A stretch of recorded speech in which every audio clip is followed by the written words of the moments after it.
বিসমিল্লাহ, আলহামদুলিল্লাহ, আসসালাতু ওয়াসসালামু আলা রাসূলিল্লাহ।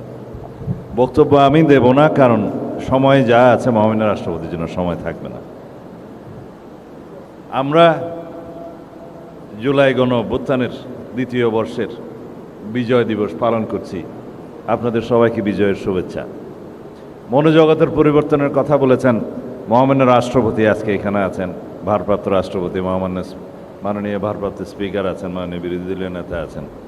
এক্সিকিউটিভ, জুডিশিয়ারি, লেজিসলেচারটা বাদ দিলে সবাই এখানে, এই জুডিশিয়ারি বাদ দিলে সবাই এখানে আছে। মনোজগতের পরিবর্তনের কথা মাননীয় বিরোধী দলীয় নেতা বলেছেন, ওইটাই আসল কথা। সংস্কার মনোজগতে দরকার, তাহলে তন্নির এই চেহারা আমাদের দেখতে হবে না ভবিষ্যতে। আমরা রাষ্ট্র কাঠামোর গণতান্ত্রিক মেরামতের কথা বলেছি, সংস্কারের কথা আপনারা বলছেন।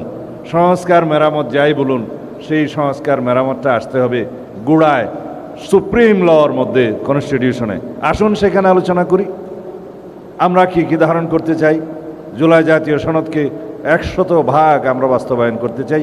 এর বাইরেও আর কি কি করতে চাই, জনপ্রত্যাশা এবং জাতির প্রত্যাশা অনুযায়ী সেখানেই আমরা সব ধারণ করি। আমরা এগিয়ে যাব। আমরা যেই কারণে জুলাই গণ অভ্যুত্থান এনেছি, সংগঠিত হয়েছে, আজকে আরেক বক্তৃতায় বলেছি, নিউটনের আপেলের মতো সেটা কখনো অটোমেটিক ফল ডাউন হয় না, তাকে পেড়ে নিতে হয়। সেই গণ অভ্যুত্থানকে সফল করেছে আমাদের এই তরুণরা, আমাদের প্রিয় নাহিদ, মাননীয় বিরোধী দলীয় চিফ হুইপ। আমি তার মধ্যে আমার নিজেকে দেখি, আমার সেই যৌবনের নিজেকে। আপনাদের সকলকে অনুরোধ করব, আমরা জুলাইয়ের কৃতিত্বকে যেন কেউ খেড়ে না নিয়ে যাই। আমরা যেন সবাই আরাধনা করি জুলাইয়ের প্রত্যাশাকে বাস্তবায়নের জন্য, আকাঙ্ক্ষাকে বাস্তবায়নের জন্য। কৃতিত্বকে আর চেতনাকে যেন আমরা চিন্তায় না করি, এটার কোনো প্রয়োজন নেই।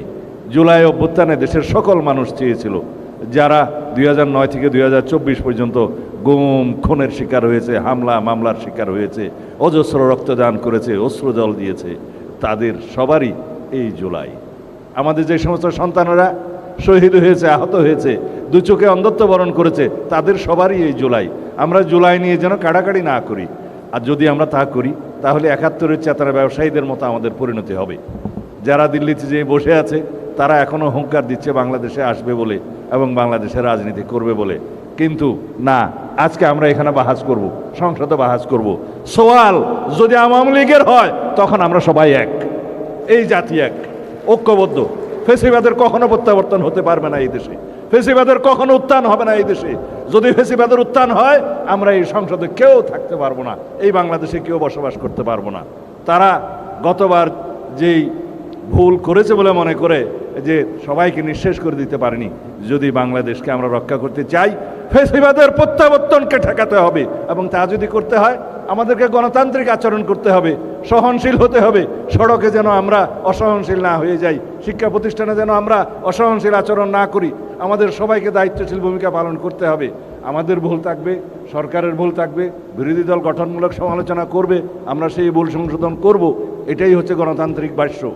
আমরা চাই আপনারা আসুন, আমরা সবাই মিলেমিশে রাষ্ট্রের সুপ্রিম লটা আগে ঠিক করি, গণতান্ত্রিক কাঠামোটা আমরা ঠিক করি। আগামীতে রাষ্ট্রপতি নির্বাচন হবে, সংসদ সদস্যগণ নির্বাচনে ভোট দিবে, কিন্তু সেই সংসদ সদস্যগণ নির্বাচনে ভোট দিবে বর্তমান সংবিধানের ভিত্তিতে, যাতে দলের বাইরে কেউ ভোট দিতে পারবে না। কিন্তু আমরা ওই সংস্কার চাই যেন জাতীয় সংসদের সদস্যরা রাষ্ট্রপতি নির্বাচনে স্বাধীনভাবে ভোট দিবে দলের বাইরে। সেই সংস্কার তো আমরা নিয়ে আসবো। আপনারা আসুন।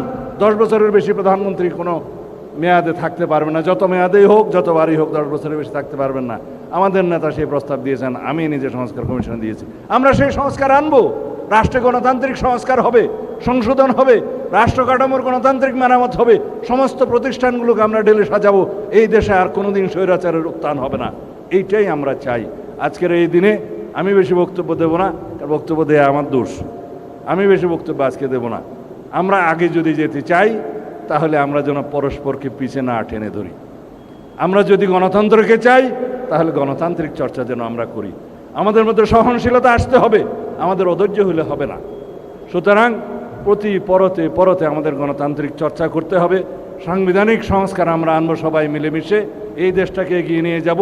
এমন একটা গঠনতন্ত্র আমরা করব, সংবিধান করব, যে সংবিধানের ভিত্তিতে দেশ অনেক দিন চলবে, স্বৈরাচারের কোনো দিন আর এখানে উন্মেষ হবে না, উৎপত্তি হবে না, কখনো স্বৈরাচার ফিরে আসতে পারবে না। আমাদের প্রভু থাকবে না, আমাদের বন্ধু থাকবে। এই নীতিতে আমরা এক থাকি, আমাদের সবার আগে বাংলাদেশ, এই নীতিতে এক থাকি। ধন্যবাদ আপনাদের সবাইকে। সুধী মণ্ডলী, এবারে সভাপতির বক্তব্য প্রদান করবেন আজকের অনুষ্ঠানের সম্মানিত সভাপতি, বাংলাদেশ জাতীয় সংসদের মাননীয় ভারপ্রাপ্ত speaker barrister Kaiser Kamal MP.